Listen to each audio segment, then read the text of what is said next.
This webinar is a psychology reflection paper webinar. I am Julie Johnson Archer with the Online Writing Center here at ACU Dallas.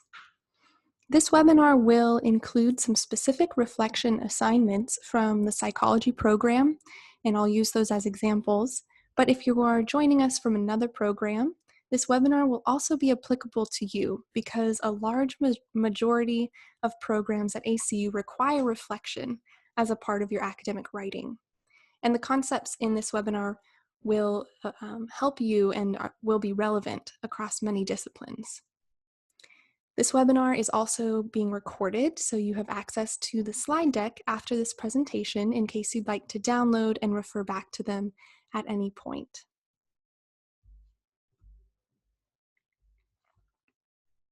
So first, a little bit about the Online Writing Center.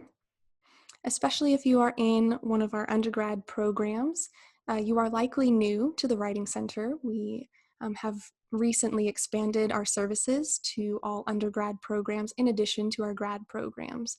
So you can use this slide to familiarize yourself with the Writing Center. We've got a link up here for our scheduling website and a video that walks you through the steps of making an appointment with us and how to submit your paper. A quick note, we work with you at any stage of your writing, even if you haven't finished a complete draft of an essay. Maybe you've got an outline and you want some feedback, send it our way. All of our appointments right now are asynchronous, which means you upload your paper and we send you feedback on your paper by email within 24 hours. That email is titled Online Writing Center at ACU Dallas Report. If you would like a real-time appointment, an appointment over phone or Zoom like this, you can request one of those. Just email us at onlinewritingcenter@acu.edu.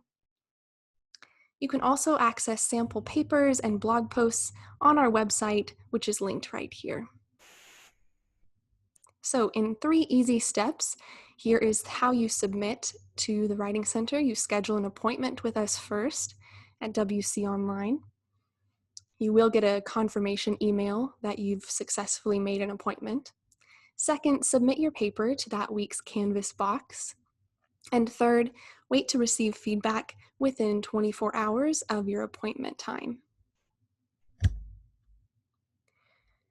So we've got 3 main learning objectives for this webinar.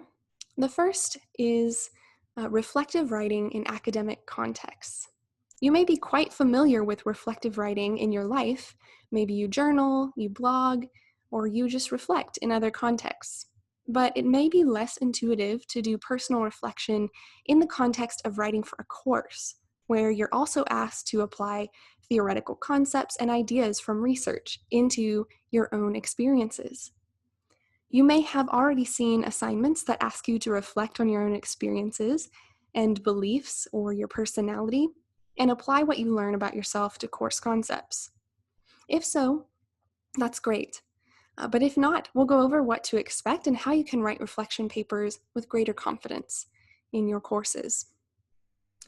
We'll also spend some time thinking about the writing process, and I'll go over a couple of writing assignments from the psychology program that specifically ask for both reflection and demonstration that you understand key concepts from the course readings. And if you are just joining us, we are just beginning our webinar on psychology reflection papers, and then we will be following with another webinar after it if you're interested. All right, in the second objective, we'll also go over paragraph development and using the APA paper template to help you format your paper in APA and save you time ultimately. Lastly, you will receive the webinar, you will leave the webinar, knowing more about the writing resources available to you as an ACU student to continue improving your writing skills over time. So let's dive into our first objective. You might have come to this webinar thinking that reflective writing is simply writing about yourself or your experiences, as you see at the bottom of this figure. And that's pretty easy. At least I know I can write for days about all the things that have happened to me in my life. But as I'll discuss in this webinar, reflective thinking is directly connected to critical thinking. When you look at this pyramid, you can see that you might start by writing about yourself and revisiting past experiences that have influenced you. Those are key aspects of reflective writing. But when you do so for an academic paper, you don't stop there. You can use those experiences and aspects of who you are to begin thinking more critically, as these upper parts of the pyramid show. For example, you can use the experiences you've had to begin analyzing your assumptions and beliefs, asking yourself, why do I think this way? Or how did I come to believe in this so strongly? Writing about your life critically can be a truly meaningful part of your academic journey. Many people can go through their lives without thinking too deeply about how their values or their beliefs came about. As a result, they might be unaware of how their personal experiences influence their actions. And it's easy to fall into this way of acting without thinking. But if you can begin critically thinking now about your own perspectives and beliefs through writing, then you can start to determine if those beliefs need to be strengthened, tweaked, or even changed altogether. As you move further into critical thinking, you will be able to write with greater clarity about this last area, calling for social change and action. Only after a great deal of reflection can we confidently speak about why certain problems exist in ourselves or our families or schools and communities. Then we can promote change or solutions, or, as you're often asked to do in your papers, apply a certain theoretical perspective. And you can make these critical claims with strong arguments and reasoning because they are grounded in the values that you've reflected on.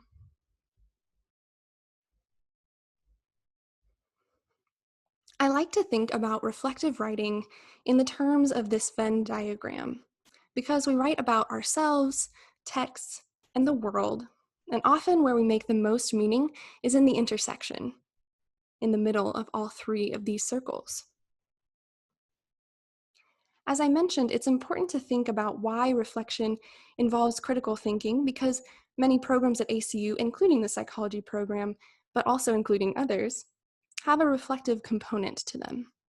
ACU is unique in its emphasis on personal growth and understanding ourselves in relation to the world and to the various research communities you're entering. Reflecting on your identity can be a meaningful and transformative part of your education because as we grow in understanding of ourselves, we develop empathy and greater capacity for understanding others and the world around us. We can explore our connections to the world and see how our experiences are similar to or different from others. One thing your professors are looking for is your ability to connect theories and course concepts to your life. So, if you find yourself reading an article about how conflict occurs in relationships, for example, and something you experienced before comes to mind in your own relationships, take note. You may be able to use that experience as an example of how that theory makes sense to you. Reflecting on your experiences through the lens of a text or a theory like this is key to writing reflective essays for your courses.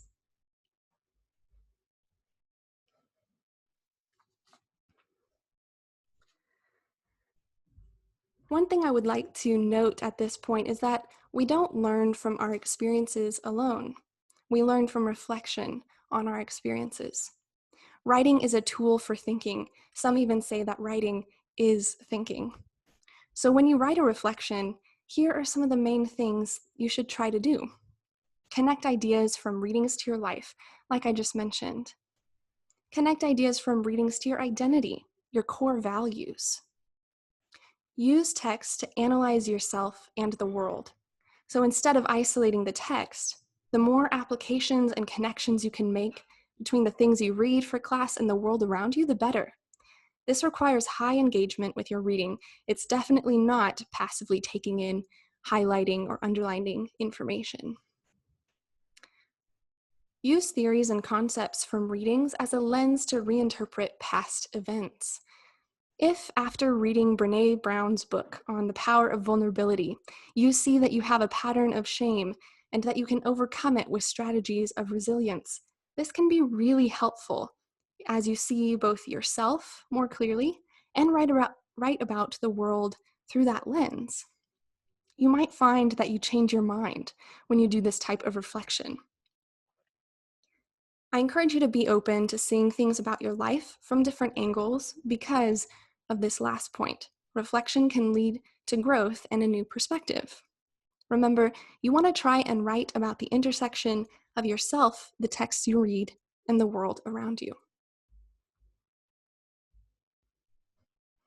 The Little Seagull Handbook is a helpful resource for improving your writing, and it's used in some courses at ACU. If you've purchased the ebook of this handbook and you click on the link in this slide on the left corner, then you can access the online inquisitive activities is what they're called, and these are intended to help you practice your grammar and APA skills. There is a section in the handbook on reflective writing specifically. Here's one page from that handbook that shows a couple of examples of how to organize a reflective paper. This first example here, exploring a subject using various strategies. It shows how you can start your paper with a story or an observation about your topic. Then through the body paragraphs, you would explore your topic in detail with examples and questions. These are often provided by your professor in the prompt, the certain things you should touch on in your paper. Then you might end your paper with an insight or a key takeaway from your reflection. Sometimes your professors will give you highly detailed instructions that really guide and help you outline your essay. But if not, and you have more freedom to write your essay in the structure that you would like, you can come back to the Little Seagull Handbook if you have it, or just this slide and see these two examples if you need some help starting to organize that essay.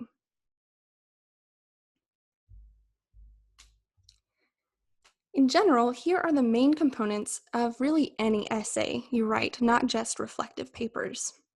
If you're a visual learner, this figure on the right side of the screen may help you think about how to structure your paper.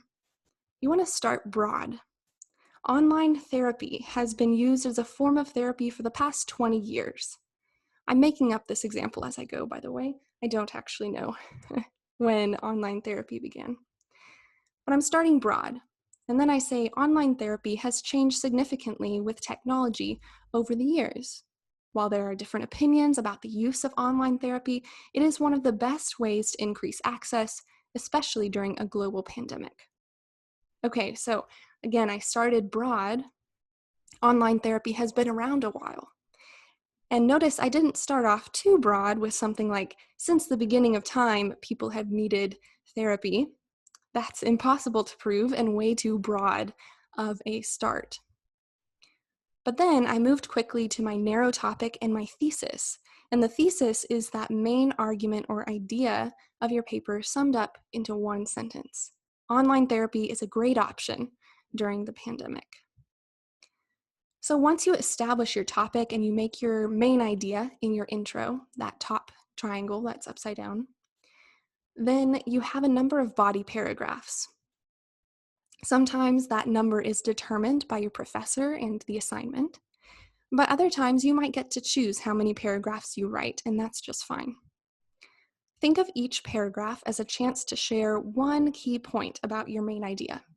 If you find that you typically write really long paragraphs, say that span over a page long, then you are likely exploring more than one idea in those long paragraphs, and you can break them down into smaller chunks. So paragraphs, you can think of them as the stepping stones that carry your reader all the way through your paper to your conclusion, the bottom triangle. The conclusion paragraph functions as a way to summarize your main points from your essay and in your body paragraphs. But you shouldn't stop at summary in your conclusions. The conclusion is also a chance to take a step back and consider why is all of this information important in the first place. That last step broadens us back out to show how the specific information in your paper can lead to a better perspective, perhaps, or influence change, why it matters.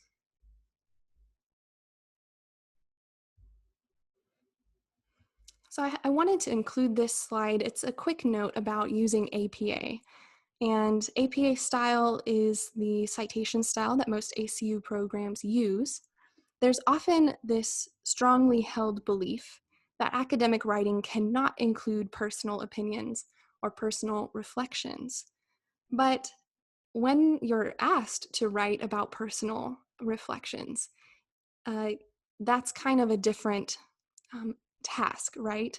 APA actually recommends the use of personal pronouns like I, me, and my when you're referring to yourself as a researcher, like if you're writing your dissertation or a research project where you are doing some research, or if you're explaining personal reflections. It's pretty challenging to write a personal reflection without using I, although it's not impossible. But for example, one time while going to work, a car wreck happened. Well, that's much less clear than this. One time while going to work, I got in a car wreck. That makes it clear that you were the one in the car wreck, not just that a wreck happened to someone somewhere. So all of this is to say APA says that you are allowed to use I, especially in reflective papers, because it's clear, it removes any ambiguity from your writing. That said, you should always defer to your professor's instructions. If they specifically say that you shouldn't use these, of course, go by their rules.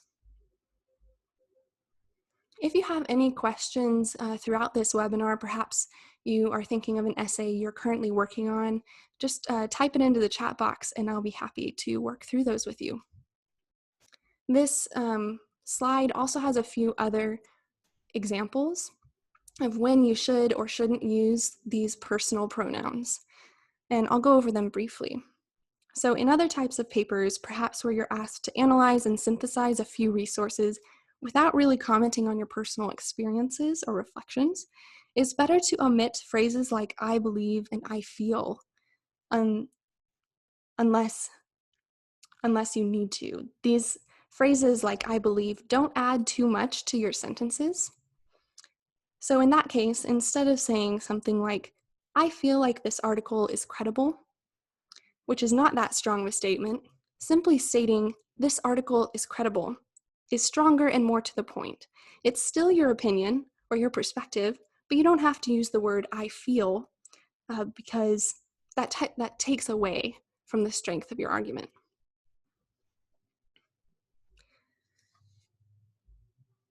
You're also encouraged to avoid the collective words we or you. You should be really clear about who you're writing about and who you're writing to. Saying we should understand this theory better to be better therapists, that might be true, but it's better to state psychology students should understand this theory to be better therapists. That's more clear who you're talking about. Similarly, writing you in an academic paper can be a little confusing because generally you're not writing to your professor or who's actually reading your paper. So, for example, in order to grow, you have to reflect. That might be true, but it's better to simply omit the word you and say, in order to grow, reflection is necessary. That makes the statement more broad and more relevant, rather than trying to tell your reader what to do. Okay, so I want to move into our second objective, talking about the writing process. I've listed this out, the writing process, in 6 steps, as if it's a linear process. And if following this order works for you, great. Other people, you might find that you work in a more cyclical writing process. You might move from outlining in step 2 to drafting in step 3. And then you might go back to some pre-writing and brainstorming again before you reach a final draft. These are all steps you should include at some point in every paper you write. So I'll go over them, but don't feel like if you find yourself going in circles a bit, that you're doing it wrong. All of these things are good to be doing in your process. So step 1 is called pre-writing. This is where you read any assigned readings that you have for the week, you annotate, you take notes, and you're thinking about the topics at hand. And brainstorming is often part of pre-writing. Brainstorming about your ideas. Step 2 is outlining. And here you can answer the prompt questions and form an outline based on the assignment itself. I'll go over an example again in a little bit. Step 3 is drafting. You want to complete your body paragraphs, write out your thesis statement, your main idea, and write the introduction and conclusion paragraphs. This gives you the rough draft of your paper. Step 4 is to revise, and here we're going to look at, are my paragraphs fully developed? Do my paragraphs follow the meal plan? And I'll go over the meal plan in a minute. Am I integrating my sources in APA, citing everything that I'm using? Step 5 is where you edit, and this is different from revision, where, in revision, you might change the order of your paragraphs, you might add or take away significant chunks. But editing is once you've kind of got your final draft, all of your paragraphs are there, and now you're ready to edit for style, grammar, and APA format. And then step 6 is to proofread.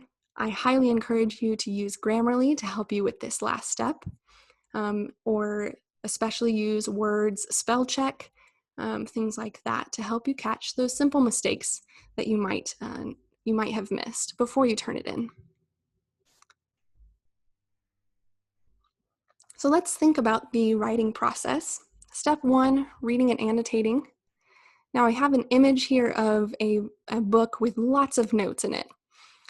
Perhaps this is you, and you print out your readings and you get out some highlighters and different colored pens, and you go to town.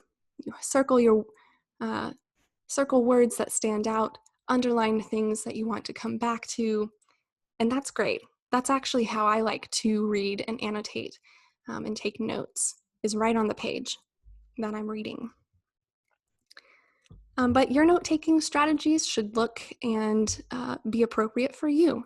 Maybe if you are reading all of your texts online and you want to find a different way to take notes where you're not printing things out, there are things like annotating through Adobe Acrobat, or you can simply open up a Word document and take notes in Word or in Zotero. Do and find what works for you. But make sure that you're reading actively and not just passively reading through and skimming without taking any notes.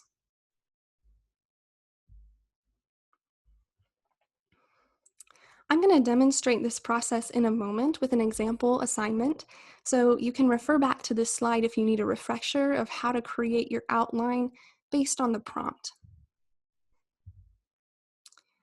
Because step 2 is outlining. So again, I'm going to show you an example of outlining in our APA template.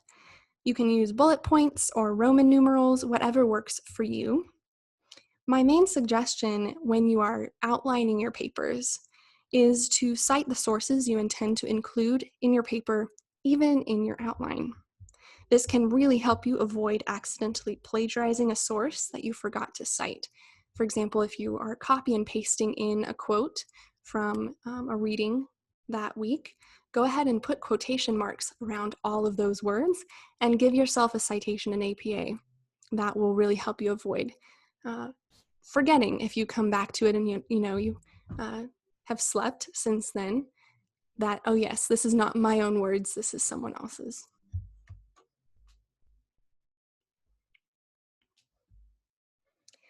Once you have an outline, then you can begin drafting paragraphs to build your essay.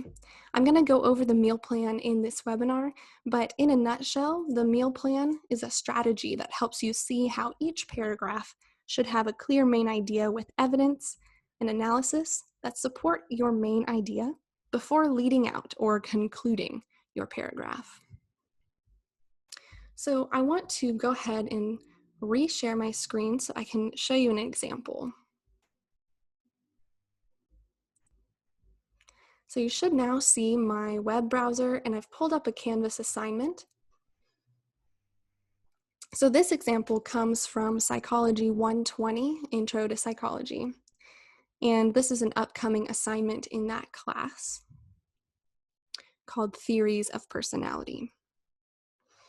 So I'm going to go over this assignment and then show how I'm going to create an outline in our template to follow the instructions and build up the beginning of an essay. So the purpose of this assignment says understanding personality allows psychologists to predict how people will respond to certain situations and the sorts of things they prefer and value. In order to understand how researchers study personality psychology, it is important to start by learning about some of the most influential personality theories. This assignment gives you the opportunity to apply a personality theory to your own personality test results. And this is a really interesting assignment. It has you take the Myers-Briggs personality test, the free version. If you haven't taken it, I do suggest going to the Myers-Briggs personality test and taking that free version. It's always interesting to read about different traits that you might have and kind of see if you agree or disagree with those results.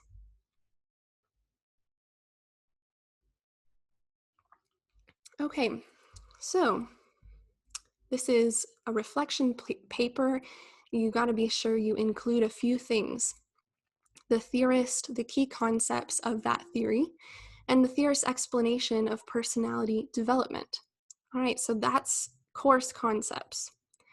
But in addition, use that theory to make a connection to and elaborate on the results of your own personality test. All right, so here we have the element of reflection.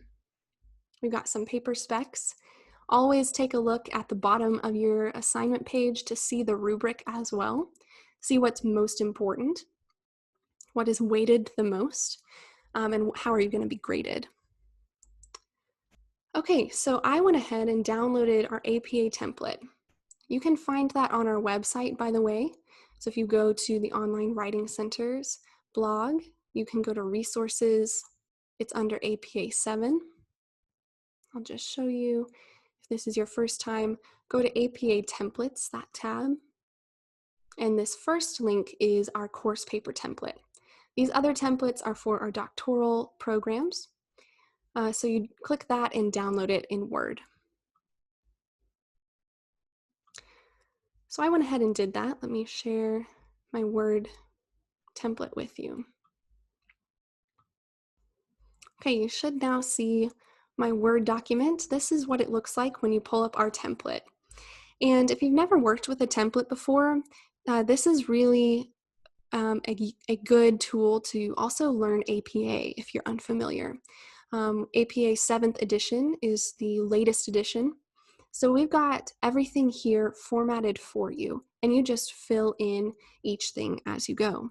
First, we have the title page, and we've got page numbers there for you, and all you got to do is fill in your title. Now, I'm going to use the title that is in Canvas, Theories of Personality.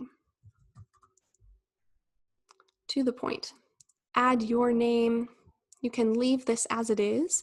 Abilene Christian University. You might say, marriage and family therapy program as your affiliation, or psychology program here. The course. This is SCIO 120. Your instructor, and then the due date. This one's actually due this week, August 2nd. Okay, so that's it on your title page. That's great. If you need to omit any comments in Word, you just click on the comment and you go up to review, and then you can delete it here. And there you go. Most papers for your courses, especially in the undergraduate programs, do not require an abstract, so I'm just going to delete that.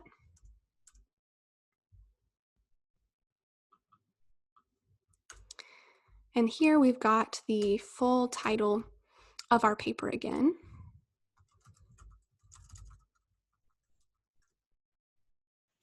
And now if you look through the template, we've got examples of different levels of heading, different paragraphs, and all of this is how it should look in APA 7th edition. So you can take a look through it, and at the bottom we even have an example references page. I'm just going to delete the content up until the bottom of my first page here. Okay, so what I'm going to do is take the specifics of this assignment and build my outline. I'm just going to copy and paste the assignment instructions here. I'm going to say match destination formatting. And actually, this is interesting. I would like to show you. You can note that this is centered. It should look like a body paragraph. And so one way to do that is to go to the Home tab in Word.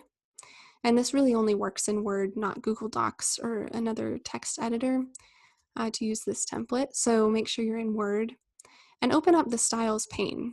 You can either do that with something that looks like this, gives you all the different styles in this template, or open up the Styles pane altogether on the right. And you can see that this has been centered. I don't want that. I'm going to scroll down to all the different styles we have here, as you can see, and pick the one I need. Ah yes, body text. And when I click on that, you can notice, just because my cursor is in this paragraph, it formatted it with this good indent at the beginning, and everything's double spaced. All right, we look good now. Let's take one more look at the assignment instructions. These paper specifications say to write your name in the upper right-hand corner. That's actually a little bit different than what APA requires, but hey, that's fine. Your professors get to tell you exactly what they want as well. Double-spaced 12-point font should be in standard 5-paragraph essay format, so 2 to 3 pages in length. So I'm going to go ahead and make an outline with that in mind, 5 paragraphs.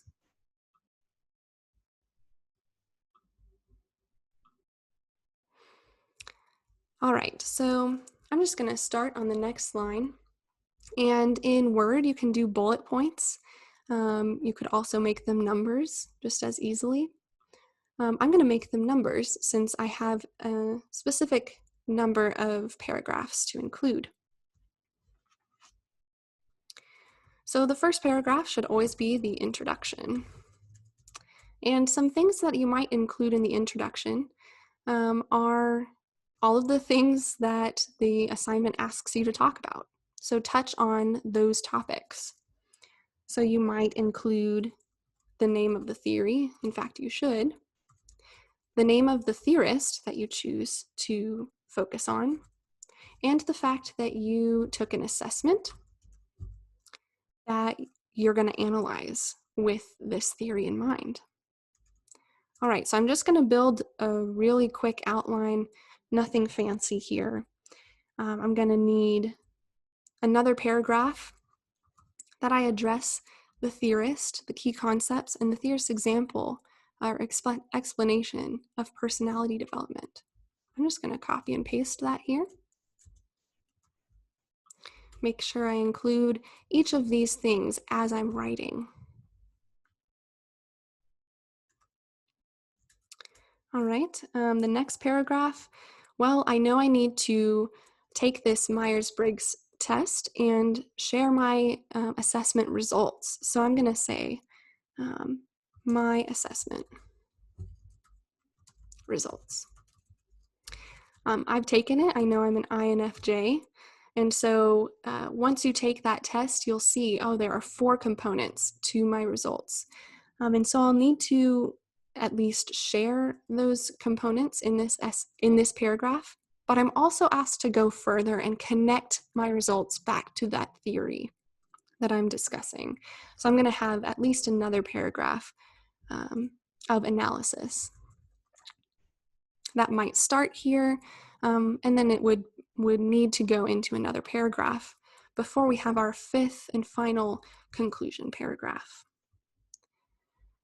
So once you've got your outline, then you can go through, you might even have done this when you first looked at the assignment before you've done any reading. And then as you read, you can use this outline to show you, what do I need to be looking for as I'm reading? Well, I might choose the theorist and make a note of that in the introduction. One of the theories that's mentioned, it says, from your results, use the components of trait, psychoanalytic, or humanistic theory to write a reflection to interpret your results.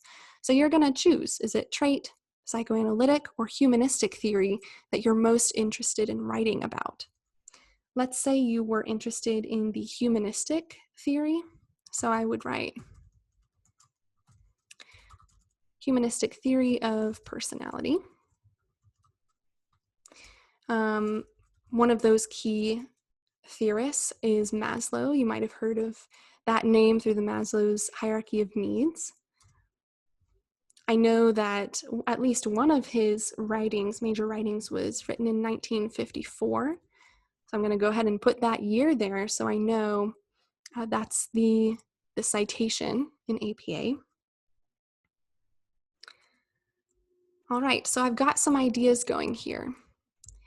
And as we go, we can use this to then delve deeper and write our paragraphs. Let me give you an example of a sentence or two that I might include as I'm trying to analyze my own assessment results using a theory, which can be a difficult task. So I want to give you an example. I am not a psychologist, so this is not an authoritative paper, but the little I know about Maslow and the humanistic theory of personality is that self-actualization is a really important part of the theory. Self-actualization is when you can no longer worry about just meeting your basic needs and surviving, but you can actually focus on a mission, an overall purpose of your life, and that's called self-actualization. So in my assessment, I will definitely be talking about what each of these letters stands for. I is introverted, N is intuition versus sensing, F is feeling versus thinking, and J is judging versus perceiving. And I would go through and say, here are my results. Introverted, I agree with that because I am more energized with time on my own. I still enjoy company, but I'm introverted. I would go through and explain, I think including a brief explanation of your results is helpful there. And then in your analysis, we need to connect Maslow and this theory to our results. So I want to mention the key terms or even quote Maslow in my analysis. So I'll say self-actualization and finding purpose in my life is really important for INFJs. The Myers-Briggs gives more information about each particular combination. So you might even be able to use some quotes or information, at least, from Myers-Briggs to show, here's how some of these things connect to me, how they make sense, or here's how they don't make sense. This theory actually doesn't apply, but here's why. And that is your analysis. According to Maslow, people are able and motivated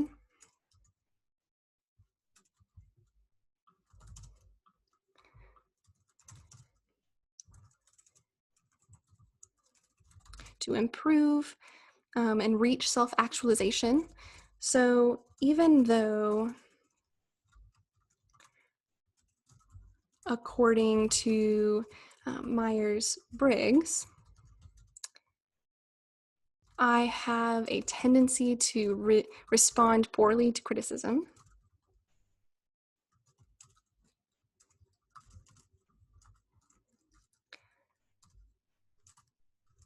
if I know these things about myself, I have that self-awareness, in other words, I can improve my reactivity by slowing down.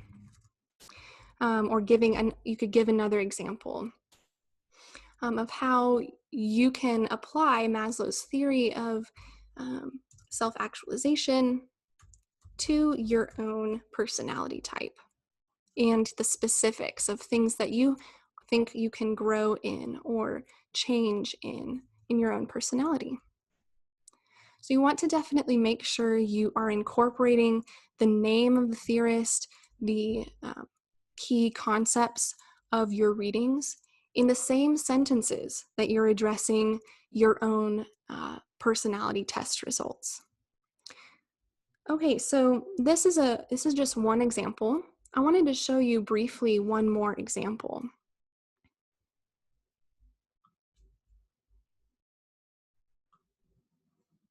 So I'll go back to Canvas and show you, this is from a different course, also in the psychology program. It's on peacemaking.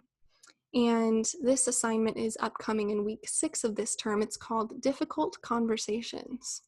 So I'll go over this. It's a bit different, and show you one more example of an outline before I go back to the slides and wrap things up.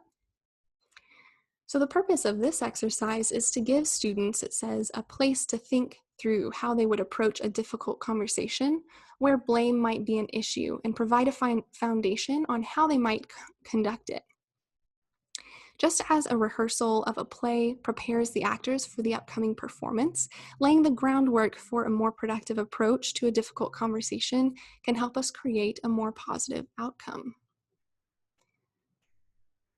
All right, so here we have some instructions.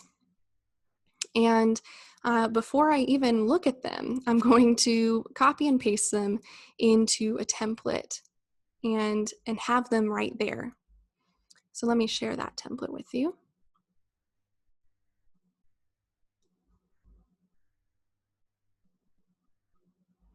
Make sure I've got it up. Okay. So now you should see, again, here's the Word document. I went ahead and filled in some of these things already, but you'll note, okay, here's the title page with my new title, course. This one is due August 10th, coming up. And I italicized all of the instructions here. I've already done a bit of the example outline here, but any italicized text is directly from the course, which I just copied and pasted into this template. So it says to consider an important, sensitive conversation between yourself and someone close to you. It might be a redo of a previous conversation gone bad, or one that you know you need to have but have not had yet. Use this sensitive conversation to respond to a prompt from your course reading. So it tells me exactly what to do. Start with a very brief background of the nature of your sensitive conversation. So in a bullet point, and here I'm just using bullet points, you can again use Roman numerals, numbers, whatever works for you and your outline. But I'm going to use words from the prompt to build my paragraphs and my sentences. So a recent sensitive conversation I had with my spouse was about fill in the blank. I want to be sure I'm using these terms, sensitive conversation, so it's clear that I'm answering the prompt right off the bat. I'm going to include the idea of blame, which was incorporated in the instructions. It's a conversation that I was tempted to blame them for something, and the result of that conversation. Now, if this is my introduction paragraph, I should also include a note about the analysis that's coming. I'm going to use this text, Augsburger from 2009, to incorporate his 4 types of statements that can be used to conduct sensitive conversations like this one. And so in the next line of the prompt, it says, give examples of those 4 types of statements that you might use in that conversation. So I went ahead and added a heading for each of the major sections of this paper. Got those 4 statements and what it would look like if I used those in this particular conversation. We have another note that says you're not supposed to recreate the conversation from both perspectives, so it should just be your own perspective and how you would approach the conversation. That's just a note. I might go ahead and delete that because it's not telling me more content that I need to provide. All right, and then the next line of the prompt said, for each of the week's 3 additional readings, identify at least one thing you learned that you could apply to this or another sensitive conversation, and use quotations. So here, you can really quickly just provide yourself 3 bullet points to know that, okay, maybe I'll have 3 paragraphs here to incorporate the ideas of the first text, incorporate ideas from the second, and then the third. And this works as a great outline. You can just delete the prompt once you have completed it below, and then just reformat these as paragraphs. Something like that. You have a conclusion paragraph and references that you would then fill in using your own readings.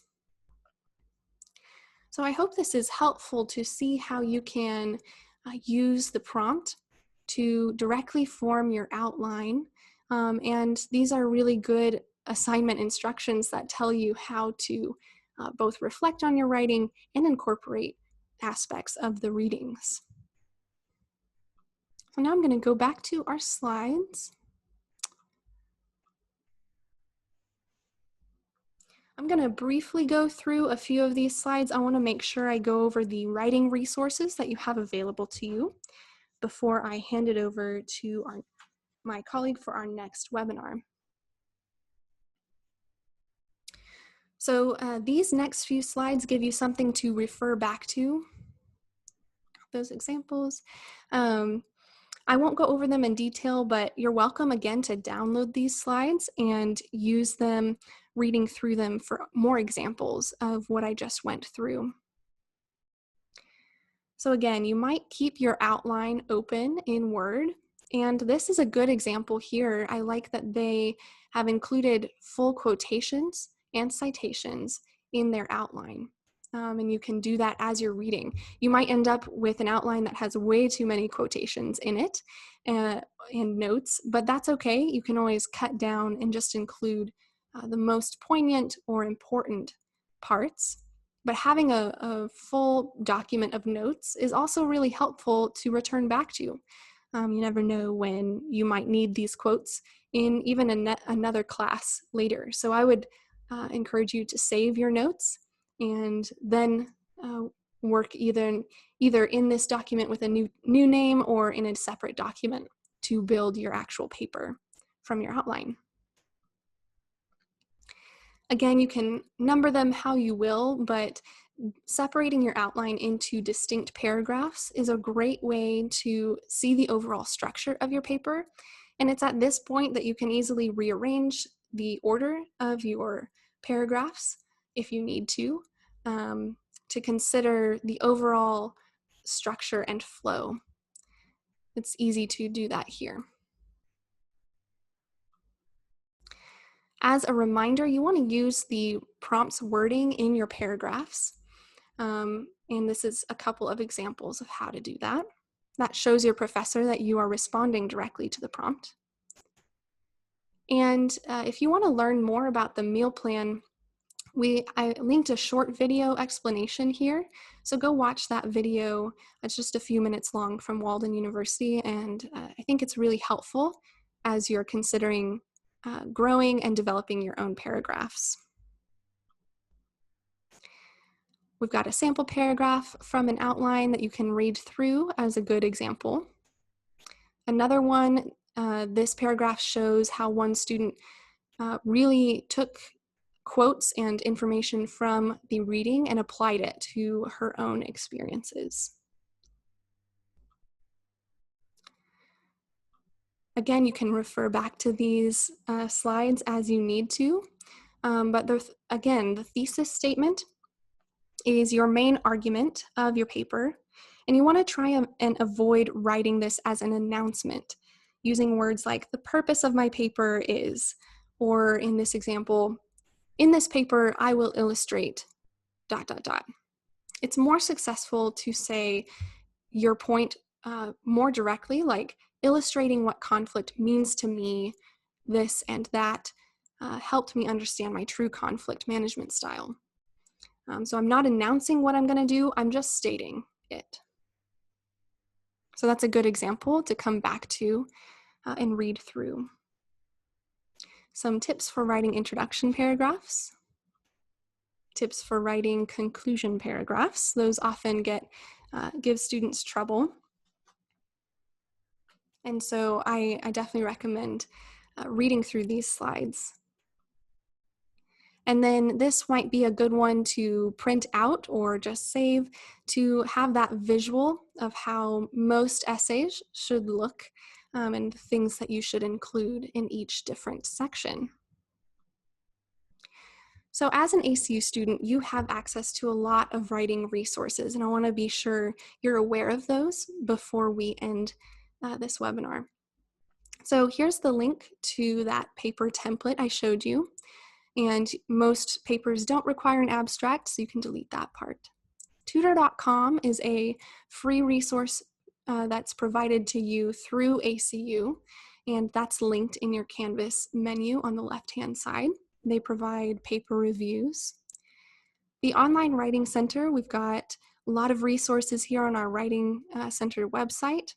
And here again is our tutoring site that you can sign up for tutoring appointments, and you can send your papers to us and get personalized feedback working with ACU tutors. This is also free to use, the Writing Center. Grammarly Premium is also provided to you as an ACU student. I suggest you use it to help you with the last stage of the writing process, editing and proofreading. Lastly, we have this really helpful Turnitin self-checker. And here's the link to the self-checker. You can submit your papers and read over the Turnitin similarity report. I do suggest you watch this short video on how to interpret Turnitin's report and then help you avoid plagiarism in your papers. You can do this as often as you need to check your own writing. Here's a couple other webinars that are coming up. This next one is tonight, writing about quality improvement projects for mainly for our nursing students. But also we have one coming up on the 4th, writing a leadership assessment. This is geared towards our MBA students, and I hope you'll attend. If you have any questions about what we've covered in this webinar or just writing related questions, you can send them to us at onlinewritingcenter@acu.edu. Schedule an appointment with us and visit the Writing Center website. Now I'm going to hand things over to my colleague, Dr. Considine, for his webinar. Get ready for that. But thank you so much for joining, and I hope this was helpful. Have a great rest of your day.